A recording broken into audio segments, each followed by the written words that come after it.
Besigye told us this afternoon, mid-afternoon, when we met him around midday, he sees no difference between outside and inside. Because even those who are outside are in prison. Those are his words. He says, okay, for you, you've gone back to the larger prison, me, I am here in a smaller confinement, but we are all in prison.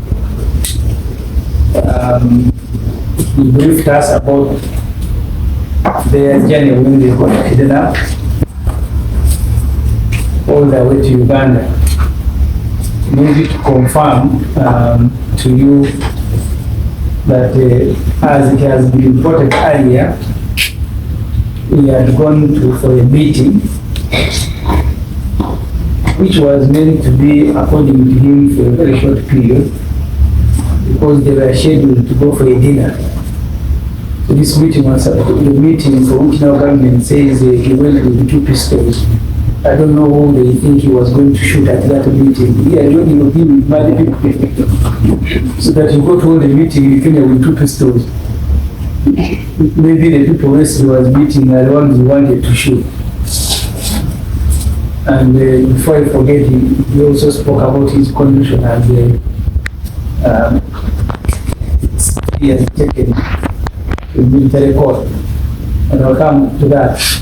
So that meeting was supposed to be a short meeting according to Dr. Besigye, and then we will proceed to have dinner. Those of us who have lived with Besigye for a very long time, he always advises when you are fighting dictatorship, you eat anything that comes your way because you may never have the next meal.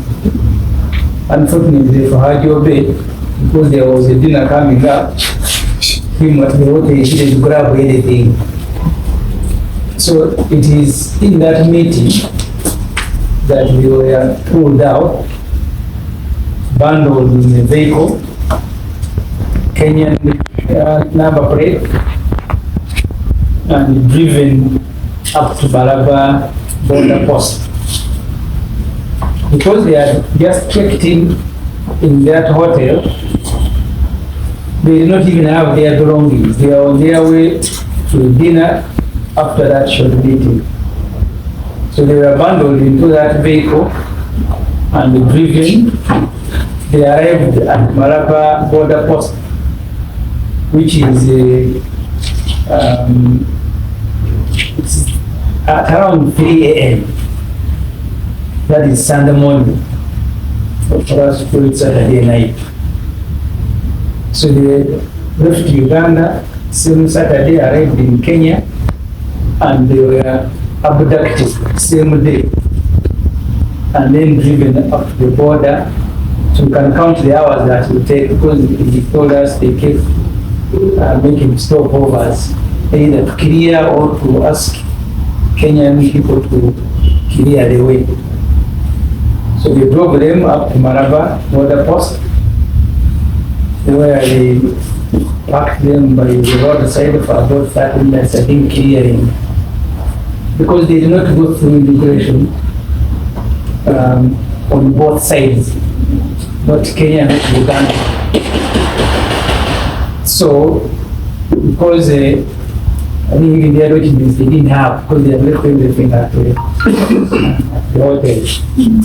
So at Balaza, we parked them for about 30 minutes and then drove them from there.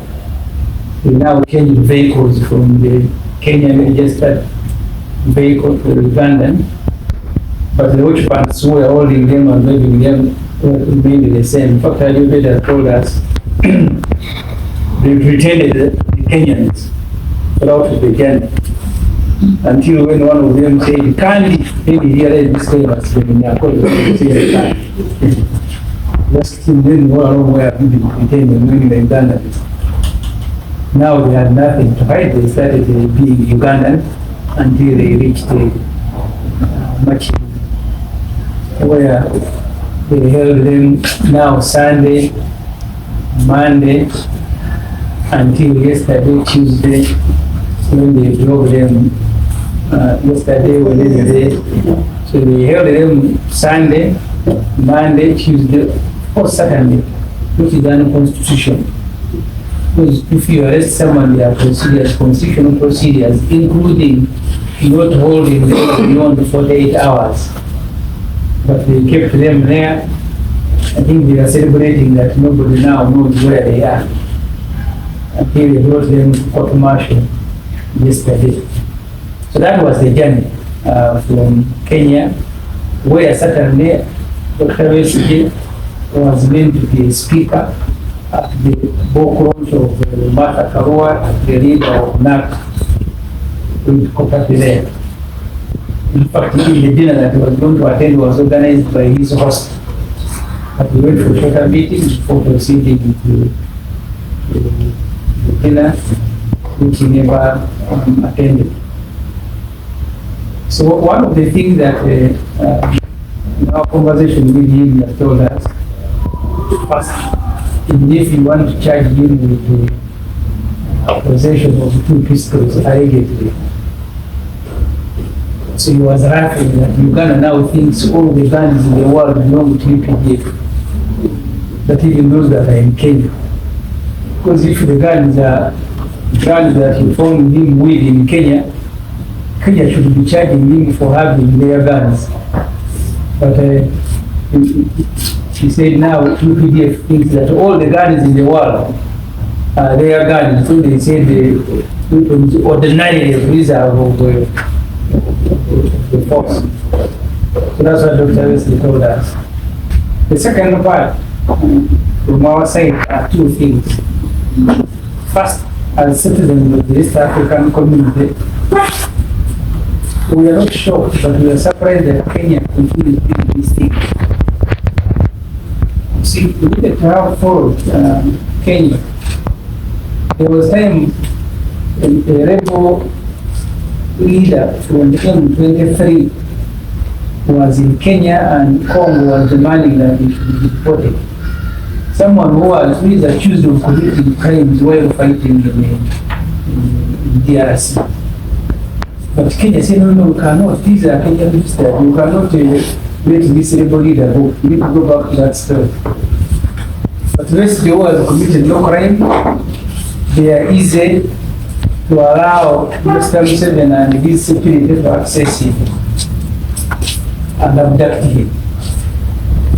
You see, one of the things we have been admiring about Kenya is that the state and institutions of the state in Kenya are not personalized. They are not owned by a family. They remain institutions of the state. And I think that's what has made the President William Ruto vulnerable. That you cannot deploy the state in your defense except through the procedures. You followed the protests in Kenya, where he wanted the military to help the police and they couldn't. So I think he has found solace in a neighbor who owns the institutions of the state, because the Kenyan institutions of the state are not owned. If you want to deploy them, you must follow procedure. But in the neighboring Uganda, institutions of the state are owned, they are personalized, they are family institutions. So Ruto has made himself extremely vulnerable because he wants to stay in power with or without the support of the Kenyans.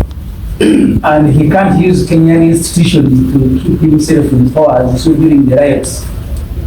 That's how he seeks the intervention of one who owns state institutions. If we want the military, Museveni can deploy even when he's in his bed. If you want police, even his grandchildren can deploy, because this is a family institution. So in our view, that's what has made Kenya vulnerable, because Museveni appeared to have helped Ruto when he was in trouble.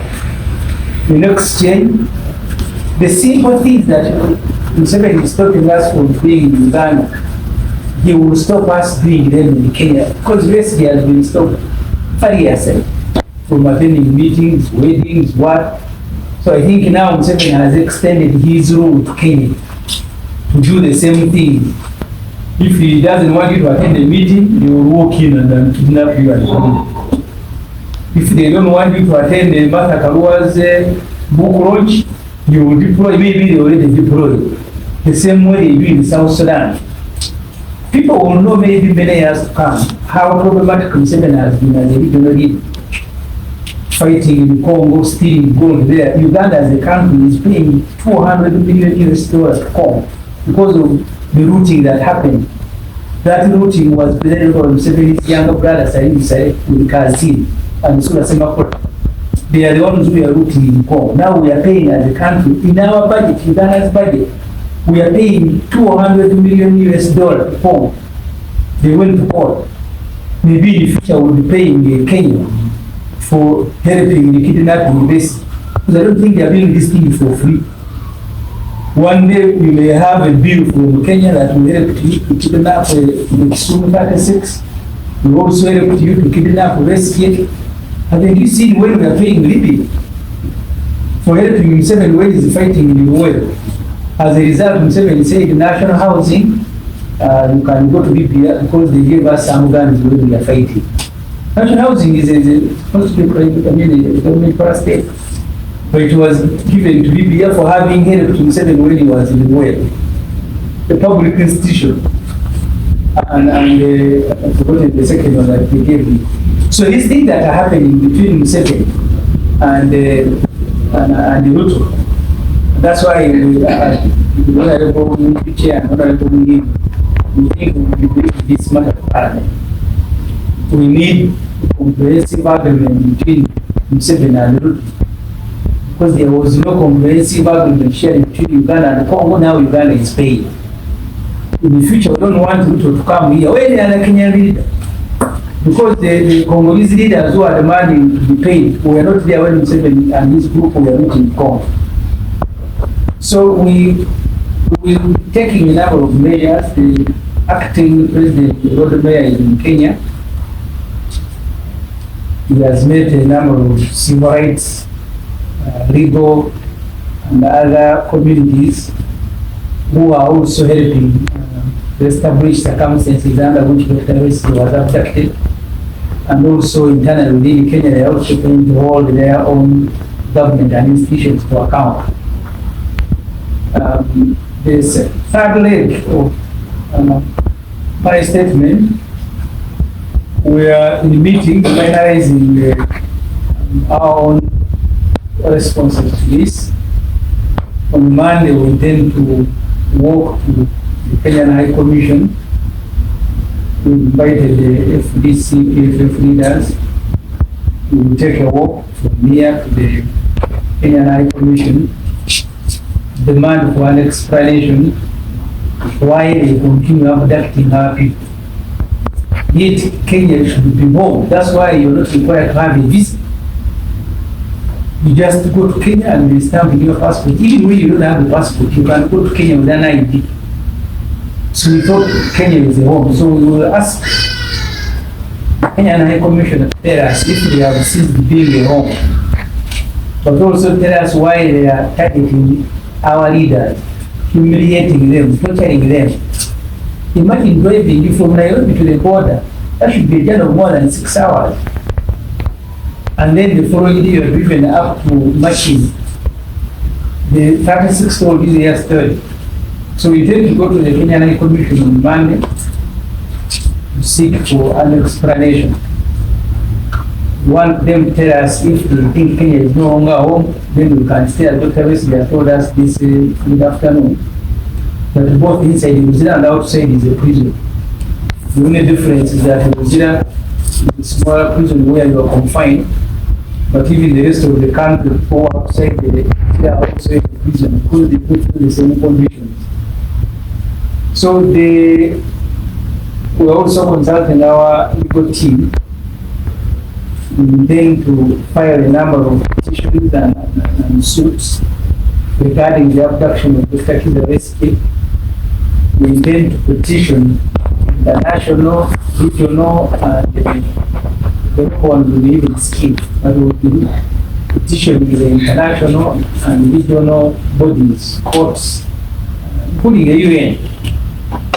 Because there is a law governing movement of people from one country to another. This is not a crowd when you watch tour.